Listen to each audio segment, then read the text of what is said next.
EPFO में लगातार 10 साल तक कंट्रीब्यूट करने वाले लोग पेंशन के हकदार बन जाते हैं। मतलब रिटायरमेंट के बाद वो ईपीएफओ से पेंशन प्राप्त कर सकते हैं।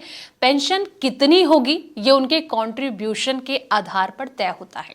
ईपीएफओ से 58 साल की उम्र पर आप पेंशन ले सकते हैं। हालांकि अगर कोई व्यक्ति जल्दी पेंशन लेना चाहता है या सोच रहा है तो उसे ये मौका 50 की उम्र पर मिल जाता है। लेकिन आप ईपीएफओ से जितनी जल्दी पेंशन लेंगे उतना ही नुकसान आपको होगा। यहां समझते हैं अर्ली पेंशन को लेकर ईपीएफओ का क्या है रूल। ईपीएफओ के नियम के मुताबिक अगर आपने ईपीएफओ में 10 साल या इससे ज्यादा समय तक योगदान दिया है यानी कि कंट्रीब्यूशन दिया है और आप पेंशन के हकदार हैं तो रिटायरमेंट के बाद पेंशन के लिए क्लेम आप कर सकते हैं। लेकिन आप अगर जल्दी पेंशन का लाभ लेना चाहते हैं, आप सोचते हैं कि जल्दी से जल्दी आपको पेंशन का लाभ मिले तो 50 साल की उम्र पर आपको अर्ली पेंशन के लिए क्लेम करने का मौका मिल जाता है। लेकिन इसमें आपका जो है वो नुकसान ही होगा। आप 58 साल की उम्र से जितने पहले पैसे निकालेंगे आपको हर साल के लिए 4% की दर से पेंशन घटकर मिलेगी। मान लीजिए कि कोई ईपीएफओ सदस्य 56 साल की आयु में पेंशन के लिए क्लेम करता है तो उसे मूल पेंशन राशि का 92% मिलेगा।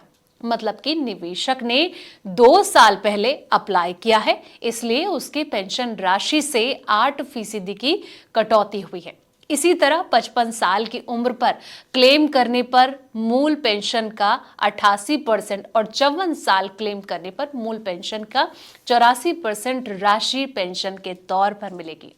हर साल के हिसाब से 4% की दर से पेंशन कम हो जाएगी। अगर आपकी नौकरी की अवधि 10 साल से कम है तो आप ईपीएफओ से पेंशन लेने के हकदार जो हैं वो नहीं होते हैं। ऐसी स्थिति में आपके पास 2 विकल्प होते हैं। पहला, अगर आप नौकरी नहीं करना चाहते हैं तो आप पीएफ की जो रकम है इसके साथ पेंशन की रकम की भी निकासी कर सकते हैं।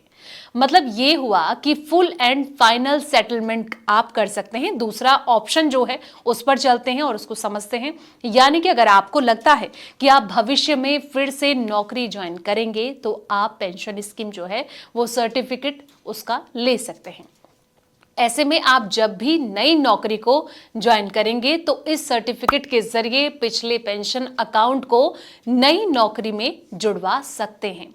इससे क्या होगा? इससे नौकरी की 10 साल की अवधि में जितनी कमी है उसे अगली नौकरी में पूरा कर सकेंगे और 58 की उम्र में पेंशन पाने के हकदार आप बन सकते हैं।